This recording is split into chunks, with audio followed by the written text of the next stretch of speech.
Olá! Hoje a gente vai mergulhar de cabeça no livro mais curto do Antigo Testamento. Mas olha, não se engane pelo tamanho. A mensagem dele é uma das mais pesadas, mais diretas de toda a Bíblia.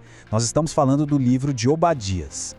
Então, vamos pensar nisso aqui. A pergunta que vai guiar a nossa conversa é essa: e se o menor livro da Bíblia fosse, na verdade, o mais selvagem? Parece um exagero, né? Mas será que num texto tão pequeno pode caber uma das sentenças mais duras de todas as Escrituras? A resposta, olha, pode surpreender bastante. 21. É isso. Só isso. Esse é o número de versículos em todo o livro de Obadias. Pensa bem, em apenas 21 frases é declarada uma sentença final, sabe, sem chance de recurso, contra uma nação inteira. É uma mensagem curta, grossa e, nossa, absolutamente devastadora.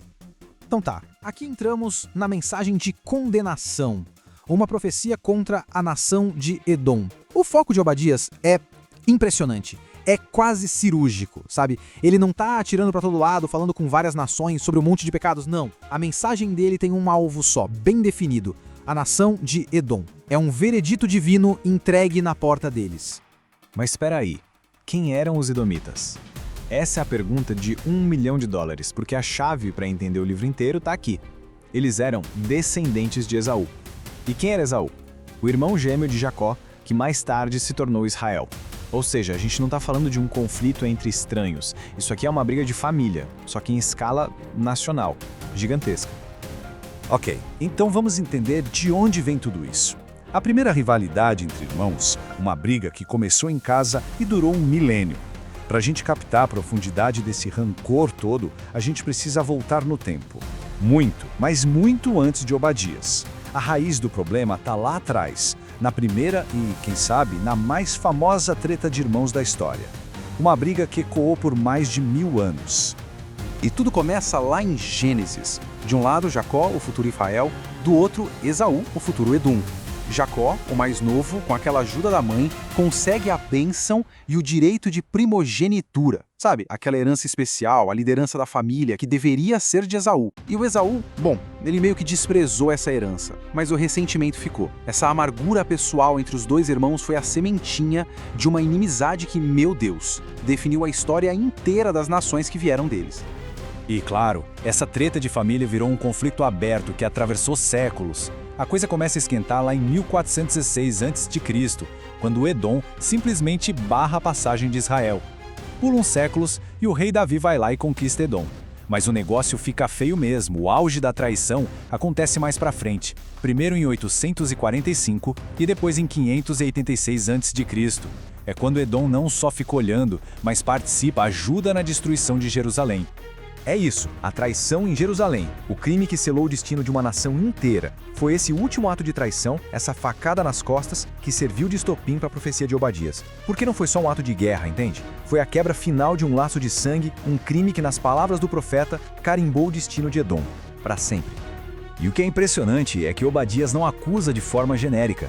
Ele vai listando os crimes um por um. Primeiro, ficaram parados olhando os estrangeiros invadirem. Segundo, se alegraram, comemoraram a destruição do seu irmão. Terceiro, participaram do saque da cidade.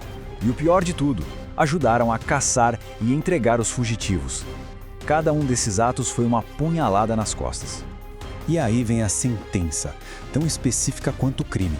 Pela violência feita ao teu irmão Jacó, cobrir-te-á vergonha e serás exterminado para sempre. Essas palavras do profeta são o coração da mensagem. Não tem como interpretar de outro jeito. A vergonha vai ser o manto de Edom, e o fim deles não vai ser passageiro, vai ser eterno. É um juízo final absoluto. Certo, agora a gente vai ver como esse julgamento de Edom se encaixa numa ideia muito maior. Um conceito que aparece em vários profetas. O dia do Senhor. É a hora da justiça cósmica. Um acerto de contas pelo orgulho e pela crueldade. Então, o que é esse tal de Dia do Senhor? Bom, basicamente, é um momento de acerto de contas. É como se a paciência divina chegasse no limite e a justiça fosse aplicada diretamente na história. Os opressores são punidos e os oprimidos salvos. Para Edom, seria um dia de pura destruição, mas para Israel, seria um dia de livramento. Além da crueldade, o pecado número 1 de Edom era o orgulho. A capital deles, que hoje a gente conhece como Petra, era uma fortaleza natural, sabe? Esculpida nas rochas.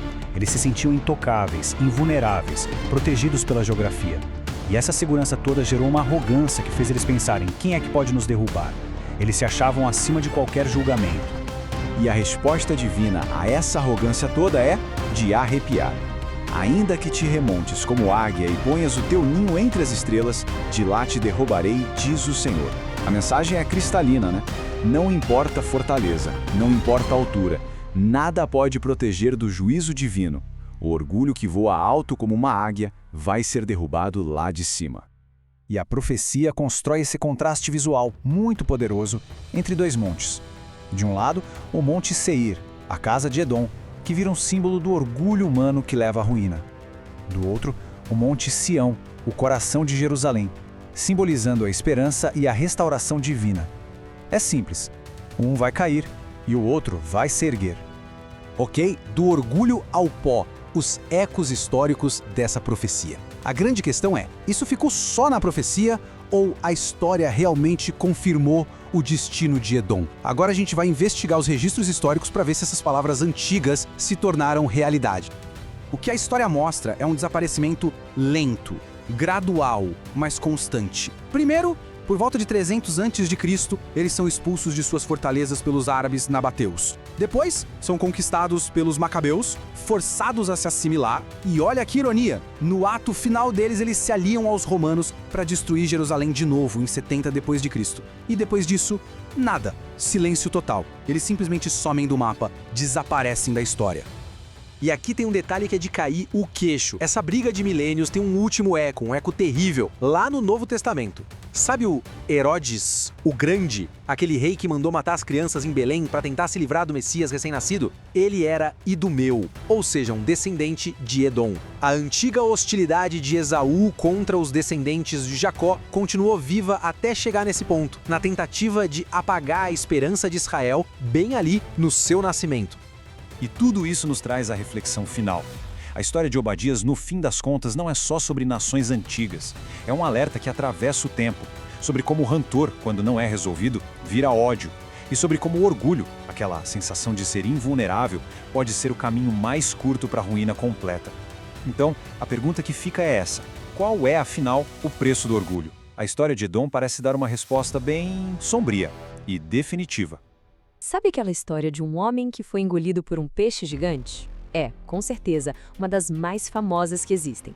Mas e se a parte mais conhecida da história for, na verdade, só um detalhe? E se por trás dela existir uma mensagem muito mais profunda e até surpreendente? Bom, é nisso que a gente vai mergulhar agora. Então, a grande pergunta aqui não é só o que aconteceu com o profeta Jonas, mas principalmente por que aconteceu. O que essa aventura toda, lá no fundo do mar, realmente quer nos ensinar sobre misericórdia, sobre obediência e sobre o propósito de Deus. Tudo começa de um jeito bem clássico. Um profeta recebe uma missão divina. Nosso protagonista, Jonas, recebe uma ordem direta de Deus. A resposta dele, no entanto, é o que dá início a uma sequência de eventos assim extraordinários. Ok, vamos situar nosso personagem. Jonas não é uma figura de lenda, não. Ele era um profeta real, histórico, filho de Amitai, que atuou lá no reino do norte de Israel. E o mais curioso é o nome dele, Jonas, que significa pomba, um símbolo de paz. Irônico, né? A gente já vai entender o porquê. A missão era, olha, super clara, direta. E para Jonas, terrível. Nínive não era uma cidade qualquer. Era a capital do Império Assírio, o inimigo mais cruel e temido de Israel na época. Os assírios eram conhecidos por uma brutalidade extrema. Pregar para eles era como entrar no coração das trevas. Era, sem dúvida, o último lugar da terra para onde Jonas queria ir. E a reação de Jonas não podia ser mais óbvia. Em vez de ir para o Nordeste, na direção de Nínive, ele vai para o porto, compra uma passagem e embarca num navio que ia na direção completamente oposta, para Tarsis, que ficava onde hoje é a Espanha. Ele não estava só evitando a missão, ele estava tentando fugir, literalmente, para o fim do mundo conhecido. Só que, tentar fugir de uma ordem divina não é bem assim que funciona. O profeta rebelde logo descobre que o oceano vai se tornar o palco de uma intervenção divina pra lá de dramática. E aqui tem um detalhe fascinante nesse livro, que é a palavra preparou. Deus não está só reagindo às escolhas de Jonas, ele está agindo diretamente. Ele prepara um vento, depois um peixe, mais tarde uma planta e até um verme. Tudo para cumprir seus propósitos e ensinar uma lição. E aí o primeiro elemento preparado entra em cena com tudo. Um vento tão violento que a tripulação, que era super experiente, entra em pânico. Eles percebem na hora que aquilo não é normal e recorrem a um método antigo para achar o culpado: lançar sortes. E não dá outra. A sorte cai em quem? Em Jonas. Pressionado, ele abre o jogo e confessa tudo. Agora imagina o pavor dos marinheiros ao descobrirem que estão num navio com um cara que está fugindo do próprio Deus que criou o mar e a terra. O desespero foi geral. Então, o próprio Jonas pede para ser jogado ao mar para salvar a tripulação. No exato momento em que ele cai na água, a tempestade para. E é aí que entra o segundo elemento que Deus preparou, o tal do grande peixe. E atenção, a ideia não era punir Jonas, mas, de uma forma providencial, salvá-lo de um afogamento certo. Depois de passar 3 dias no ventre do peixe, Jonas é, digamos, devolvido para a terra firme. Dessa vez ele obedece e vai para Nínive. E o que acontece em seguida? Bom, talvez seja o maior milagre da história toda. Dê uma olhada na pregação de Jonas, é incrivelmente curta. No hebraico original, são só 5 palavras, sem apelo, sem oferecer esperança, só uma sentença de destruição. Basicamente, em 40 dias, já era para vocês. E essa mensagem super curta foi pregada para uma metrópole gigantesca para a época. Estamos falando de Nínive, uma cidade com cerca de 600 mil habitantes, famosa por sua violência e maldade. O resultado foi simplesmente inacreditável. A cidade inteira acredita na mensagem. O rei de Nínive declara um jejum nacional. Todo mundo, do rei ao cidadão mais simples, se veste com panos de saco, senta em cinzas e clama a Deus por misericórdia. E Deus os poupa. Então a cidade inimiga foi salva. A missão foi um sucesso absurdo. E o Jonas? Ele está furioso, completamente irritado. E é aqui que a história se volta para a lição final, que acontece numa colina, ali nos arredores da cidade. Essa é a grande ironia da história. Pensa bem, por que um profeta ficaria bravo porque as pessoas ouviram sua mensagem, se arrependeram e foram salvas? A resposta para essa pergunta é o que revela o verdadeiro tema do livro de Jonas. Para ensinar essa lição, Deus usa os outros 2 elementos que ele tinha preparado. Primeiro, uma planta cresce milagrosamente para dar sombra a Jonas, que fica todo feliz com aquilo. Mas, no dia seguinte, Deus prepara um verme que ataca a planta e ela seca. Jonas fica arrasado, furioso pela perda da planta. Para a gente entender a profundidade disso, é legal comparar com outros livros. O livro de Obadias, por exemplo, descreve o julgamento de Deus sobre Edom, que era um povo parente de Israel por causa da arrogância deles. Em contraste, aqui em Jonas, a gente vê a misericórdia de Deus sobre Nínive, inimigos declarados de Israel por causa do arrependimento deles. A lição é clara. A resposta de Deus não se baseia em nacionalidade, mas na atitude do coração. E aí Deus confronta Jonas diretamente.